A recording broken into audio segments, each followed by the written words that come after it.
Chapter 15. That evening, at 8:30, exquisitely dressed and wearing a large buttonhole of Parma violets, Dorian Gray was ushered into Lady Narborough's drawing room by bowing servants. His forehead was throbbing with maddened nerves, and he felt wildly excited, but his manner as he bent over his hostess's hand was as easy and graceful as ever. Perhaps one never seems so much at one's ease as when one has to play a part. Certainly no one looking at Dorian Gray that night could have believed that he had passed through a tragedy as horrible as any tragedy of our age. Those finely shaped fingers could never have clutched a knife for sin, nor those smiling lips have cried out on God and goodness. He himself could not help wondering at the calm of his demeanor, and for a moment felt keenly the terrible pleasure of a double life. It was a small party, got up rather in a hurry by Lady Narborough, who was a very clever woman with what Lord Henry used to describe as the remains of really remarkable ugliness. She had proved an excellent wife to one of our most tedious ambassadors, and having buried her husband properly in a marble mausoleum, which she had herself designed, and married off her daughters to some rich, rather elderly men, she devoted herself now to the pleasures of French fiction, French cookery, and French esprit when she could get it. Dorian was one of her especial favorites, and she always told him that she was extremely glad she had not met him in early life. "I know, my dear, I should have fallen madly in love with you," she used to say, "and thrown my bonnet right over the mills for your sake. It is most fortunate that you were not thought of at the time. As it was, our bonnets were so unbecoming, and the mills were so occupied in trying to raise the wind, that I never had even a flirtation with anybody. However, it was all Narborough's fault. He was dreadfully short-sighted, and there is no pleasure in taking in a husband who never sees anything." Her guests this evening were rather tedious. The fact was, as she explained to Dorian, behind a very shabby fan, one of her married daughters had come up quite suddenly to stay with her, and, to make matters worse, had actually brought her husband with her. "I think it is most unkind of her, my dear," she whispered. "Of course I go and stay with them every summer after I come from Homburg, but then an old woman like me must have fresh air sometimes, and besides, I really wake them up. You don't know what an existence they lead down there. It is pure unadulterated country life. They get up early, because they have so much to do, and go to bed early, because they have so little to think about. There has not been a scandal in the neighborhood since the time of Queen Elizabeth, and consequently they all fall asleep after dinner. You shan't sit next either of them. You shall sit by me and amuse me." Dorian murmured a graceful compliment and looked round the room. Yes, it was certainly a tedious party.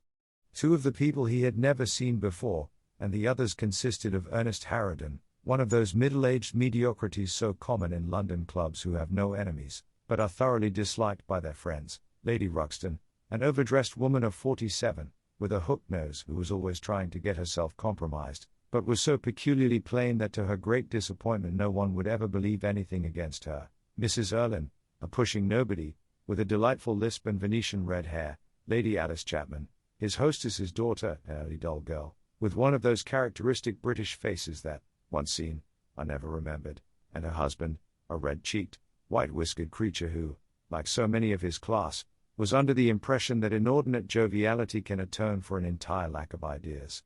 He was rather sorry he had come, till Lady Narborough, looking at the great ormolu gilt clock that sprawled in gaudy curves on the mauve-draped mantel-shelf, exclaimed, "How horrid of Henry Wotton to be so late.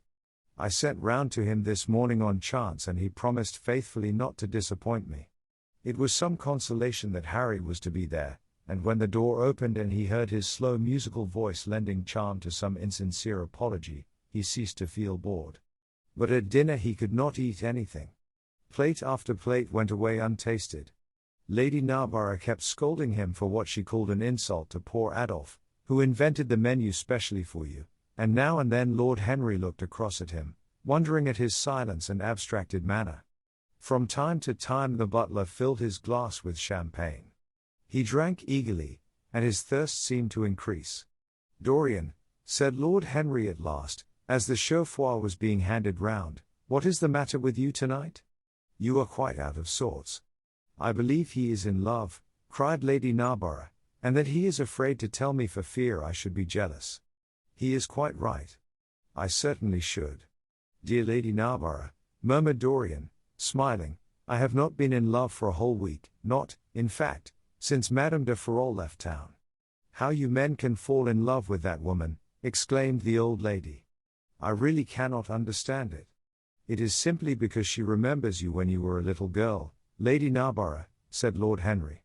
She is the one link between us and your short frocks.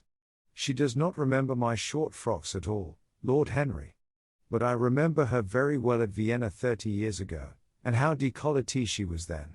She is still décolletée, he answered, taking an olive in his long fingers, and when she is in a very smart gown she looks like an édition de luxe of a bad French novel. She is really wonderful, and full of surprises. Her capacity for family affection is extraordinary. When her third husband died, her hair turned quite gold from grief. How can you, Harry? Cried Dorian. It is a most romantic explanation, laughed the hostess. But her third husband, Lord Henry. You don't mean to say Ferrol is the fourth? Certainly, Lady Narborough. I don't believe a word of it. Well, asked Mr. Gray. He is one of her most intimate friends. Is it true, Mr. Gray? She assures me so, Lady Narborough, said Dorian. I asked her whether, like Marguerite de Navarre, she had their hearts embalmed and hung at her girdle. She told me she didn't, because none of them had had any hearts at all. 4 husbands. Upon my word that is trop de zèle. Trop d'audace, I tell her, said Dorian.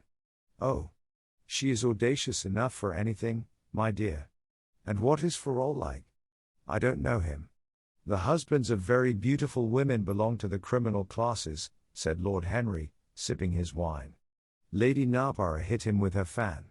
Lord Henry, I am not at all surprised that the world says that you are extremely wicked. But what world says that?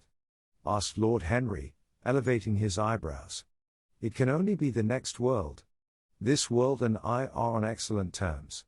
Everybody I know says you are very wicked, cried the old lady, shaking her head. Lord Henry looked serious for some moments. It is perfectly monstrous, he said, at last, the way people go about nowadays saying things against one behind one's back that are absolutely and entirely true. Isn't he incorrigible? Cried Dorian, leaning forward in his chair. I hope so, said his hostess, laughing. But really, if you all worship Madame de Ferrol in this ridiculous way, I shall have to marry again so as to be in the fashion. You will never marry again, Lady Narborough, broke in Lord Henry. You were far too happy. When a woman marries again, it is because she detested her first husband. When a man marries again, it is because he adored his first wife. Women try their luck, men risk theirs. Narborough wasn't perfect, cried the old lady. If he had been, you would not have loved him, my dear lady, was the rejoinder. Women love us for our defects. If we have enough of them, they will forgive us everything, even our intellects. You will never ask me to dinner again after saying this, I am afraid, Lady Narborough, but it is quite true. Of course it is true, Lord Henry. If we women did not love you for your defects, where would you all be? Not one of you would ever be married. You would be a set of unfortunate bachelors. Not, however, that would alter you much. Nowadays all the married men live like bachelors, and all the bachelors like married men. Fin de siècle, murmured Lord Henry. Fin du globe, answered his hostess. I wish it were fin du globe, said Dorian with a sigh. Life is a great disappointment. Ah, my dear, cried Lady Narborough, putting on her gloves, don't tell me that you have exhausted life. When a man says that one knows that life has exhausted him. Lord Henry is very wicked, and I sometimes wish that I had been, but you are made to be good, you look so good. I must find you a nice wife. Lord Henry, don't you think that Mr. Gray should get married? I am always telling him so, Lady Narborough, said Lord Henry with a bow. Well, we must look out for a suitable match for him. I shall go through Debrett carefully tonight and draw out a list of all the eligible young ladies. With their ages, Lady Narborough? Asked Dorian. Of course, with their ages, slightly edited. But nothing must be done in a hurry. I want it to be what the Morning Post calls a suitable alliance, and I want you both to be happy. What nonsense people talk about happy marriages, exclaimed Lord Henry. "A man can be happy with any woman, as long as he does not love her." "Ah! What a cynic you are," cried the old lady, pushing back her chair and nodding to Lady Ruxton. "You must come and dine with me soon again. You are really an admirable tonic, much better than what Sir Andrew prescribes for me. You must tell me what people you would like to meet, though. I want it to be a delightful gathering. I like men who have a future and women who have a past," he answered. "Or do you think that would make it a petticoat party?" "I fear so," she said, laughing, as she stood up. "1,000 pardons, my dear Lady Ruxton," she added, "I didn't see you hadn't finished your cigarette." "Never mind, Lady Narborough. I smoke a great deal too much. I am going to limit myself, for the future." "Pray don't, Lady Ruxton," said Lord Henry. "Moderation is a fatal thing. Enough is as bad as a meal. More than enough is as good as a feast." Lady Ruxton glanced at him curiously. "You must come and explain that to me some afternoon, Lord Henry. It sounds a fascinating theory," she murmured, as she swept out of the room. "Now, mind you don't stay too long over your politics and scandal," cried Lady Narborough from the door. "If you do, we are sure to squabble upstairs." The men laughed, and Mr. Chapman got up solemnly from the foot of the table and came up to the top. Dorian Gray changed his seat and went and sat by Lord Henry. Mr. Chapman began to talk in a loud voice about the situation in the House of Commons. He guffawed at his adversaries. The word doctrinaire, word full of terror to the British mind, reappeared from time to time between his explosions. An alliterative prefix served as an ornament of oratory. He hoisted the Union Jack on the pinnacles of thought. The inherited stupidity of the race, sound English common sense he jovially termed it, was shown to be the proper bulwark for society. A smile curved Lord Henry's lips, and he turned round and looked at Dorian. "Are you better, my dear fellow?" he asked. "You seemed rather out of sorts at dinner." "I am quite well, Harry. I am tired. That is all. You were charming last night. The little Duchess is quite devoted to you. She tells me she is going down to Selby. She has promised to come on the 20th. Is Monmouth to be there too?" "Oh yes, Harry.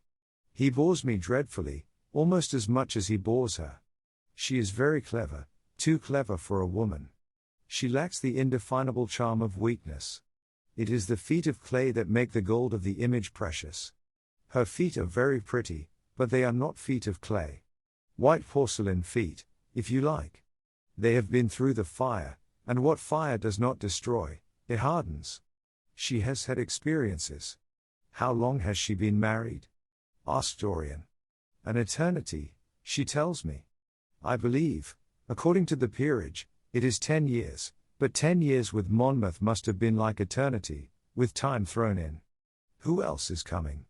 "Oh, the Willoughbys, Lord Rugby and his wife, our hostess, Geoffrey Clouston, the usual set. I have asked Lord Grotrian." "I like him," said Lord Henry. "A great many people don't, but I find him charming. He atones for being occasionally somewhat overdressed by being always absolutely overeducated. He is a very modern type. I don't know if he will be able to come, Harry. He may have to go to Monte Carlo with his father." "Ah! What a nuisance people's people are. Try and make him come. By the way, Dorian, you ran off very early last night. You left before 11. What did you do afterwards? Did you go straight home?" Dorian glanced at him hurriedly and frowned. "No, Harry," he said at last, "I did not get home till nearly 3. Did you go to the club?" "Yes," he answered. Then he bit his lip. "No, I don't mean that. I didn't go to the club. I walked about. I forget what I did." "How inquisitive you are, Harry. You always want to know what one has been doing. I always want to forget what I have been doing. I came in at 2:30, if you wish to know the exact time. I had left my latchkey at home, and my servant had to let me in. If you want any corroborative evidence on the subject, you can ask him." Lord Henry shrugged his shoulders. "My dear fellow, as if I cared. Let us go up to the drawing room." "No sherry, thank you, Mr. Chapman." "Something has happened to you, Dorian. Tell me what it is." You are not yourself tonight. Don't mind me, Harry. I am irritable, and out of temper. I shall come round and see you tomorrow, or next day. Make my excuses to Lady Narborough. I shan't go upstairs. I shall go home. I must go home. All right, Dorian. I dare say I shall see you tomorrow at tea time. The Duchess is coming. I will try to be there, Harry, he said, leaving the room. As he drove back to his own house, he was conscious that the sense of terror he thought he had strangled had come back to him. Lord Henry's casual questioning had made him lose his nerve for the moment, and he wanted his nerve still. Things that were dangerous had to be destroyed. He winced. He hated the idea of even touching them. Yet it had to be done. He realized that, and when he had locked the door of his library, he opened the secret press into which he had thrust Basil Hallward's coat and bag. A huge fire was blazing. He piled another log on it. The smell of the singeing clothes and burning leather was horrible. It took him 3/4 of an hour to consume everything. At the end he felt faint and sick, and having lit some Algerian pastils in a pierced copper brazier, he bathed his hands and forehead with a cool musk-scented vinegar. Suddenly he started. His eyes grew strangely bright, and he gnawed nervously at his underlip. Between two of the windows stood a large Florentine cabinet, made out of ebony and inlaid with ivory and blue lapis. He watched it as though it were a thing that could fascinate and make afraid, as though it held something that he longed for and yet almost loathed. His breath quickened. A mad craving came over him. He lit a cigarette and then threw it away. His eyelids drooped till the long fringed lashes almost touched his cheek. But he still watched the cabinet. At last he got up from the sofa on which he had been lying, went over to it, and having unlocked it, touched some hidden spring. A triangular drawer passed slowly out. His fingers moved instinctively towards it, dipped in, and closed on something. It was a small Chinese box of black and gold dust lacquer, elaborately wrought, the sides patterned with curved waves, and the silken cords hung with round crystals and tasseled in plaited metal threads. He opened it. Inside was a green paste, waxy in luster, the odor curiously heavy and persistent. He hesitated for some moments, with a strangely immobile smile upon his face. Then shivering, though the atmosphere of the room was terribly hot, he drew himself up and glanced at the clock. It was 20 minutes to 12. He put the box back, shutting the cabinet doors as he did so, and went into his bedroom. As midnight was striking bronze blows upon the dusky air, Dorian Gray, dressed commonly, and with a muffler wrapped round his throat, crept quietly out of his house. In Bond Street he found a hansom with a good horse. He hailed it and in a low voice gave the driver an address. The man shook his head. "It is too far for me," he muttered. "Here is a sovereign for you," said Dorian. "You shall have another if you drive fast." "All right, sir," answered the man, "you will be there in an hour," and after his fare had got in he turned his horse round and drove rapidly towards the river.